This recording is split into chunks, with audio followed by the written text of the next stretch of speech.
By the end of this video, you are going to be much better prepared to come to Spain, and there are certain things that you need to know. Here are my top 5. So the first one that I wish I knew before I come to Spain was to not get trapped in the holiday mode.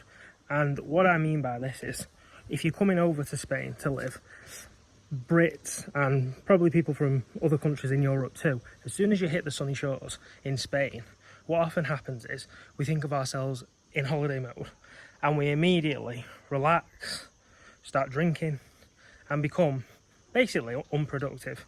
Now, if you're to follow this path while you're living here, you can obviously see how kind of destructive that could become. So my advice is to not get trapped in that holiday mode, because it is so easy to do so. And realistically, the way that you're going to do that is by establishing the routines and keeping yourself busy with doing stuff just as you did back home. So that is my first tip, because so many people get caught out with that one. Now, the second thing that you need to know before moving to Spain is the tax implications that it can have. So this is not financial advice, it's not tax advice, but I can make people aware of it, and then it's kind of up to you to do your own research. But I don't like it when people get caught out, and I have seen people get caught out with these tax traps. So the first one is the capital gain tax trap. So if you are to move to Spain, in any current year, if you were to spend 183 days a year here, so if you were to move here in June and you didn't go back home for that whole year and you were to sell your only property back home, you would definitely be liable for a capital gains tax charge. So go and look that up if you're thinking of moving to Spain. If you're thinking of selling a property and then moving, you need to plan carefully for that.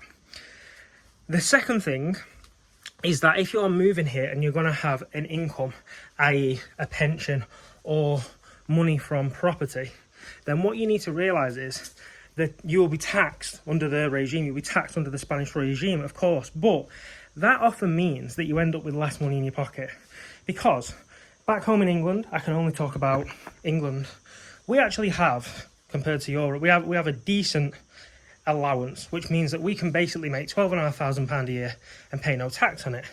But that is not the case here. You only get around £4,500. So if you earn an income, or if you've got a pension of about £12,500 back home, you'd be used to paying no tax. Whereas here, you're going to have a fairly substantial tax bill, every year. So you just need to make sure that you can live on it. It's not going to affect you too much to the point where you're not going to be able to live the same lifestyle as you thought, and you basically just need to be aware of it. Now, the next thing you need to know before moving to Spain is that learning the language is so worth it most of the time. And the reason that I say that is because in certain circumstances, it might not be worth the effort. And I can't say how much effort it would take each individual person, because everybody learns differently. Age has a huge factor on it. It took me a long time and a lot of effort and a lot of money to actually learn Spanish. Now, when would I say it's not worth it? If you're coming over here to retire and you've no desire to actually integrate into a Spanish community, if you want to live in a touristy area and you just want to kind of mix with expats, do you really need the language? I would say no, because if you're in a touristy area, the Spanish people that you do meet and wherever, the restaurant, bar, wherever it is, they're probably going to speak a good level of English anyway. But basically, first, work out whether it's worth it for you. And if it is worth it, go all in. There's no point trying to learn little bits here and there and a few words. Work out whether it's worth it. If it's worth it, go all in. I'm not going to tell you how to do it. If you want tips and you want to know how to learn the language quick, then it takes effort, but there are ways and there are strategies to actually, progress it faster. So if you want that, I'll leave my email below, and you can email me and I'll give you some tips on how to do that. Now, the fourth thing that you need to know is the visa process is probably going to be hard work. Now, I can't comment for all visa applications or all visa types because there's so many of them. But what I will say is, whatever visa you're applying for, just hire an immigration lawyer. In my opinion, hire an immigration lawyer. For the money that you're going to pay, it's so worth it.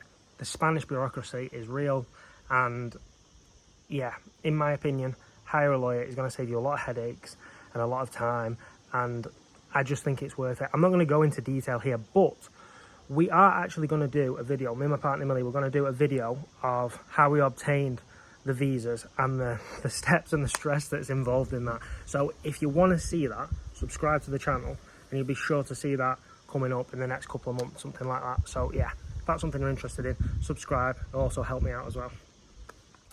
Now, the last thing that you need to know before coming to Spain is that it's so worth it. And I thought I would finish on a really positive note, because at times when we were going through the process, I was really thinking, is it all worth it? All the stress and all the hassle and having to move stuff, and are we doing the right thing? And if I'd have known how worth it was going to be, I don't think my motivation would have waned as much as it is. So if you're thinking about coming, or you're wondering whether the stress and everything is worth it, it so is, and you need to keep that in mind when you are going through the process. So on that note, I would like to thank you for watching, and I will see you in the next video.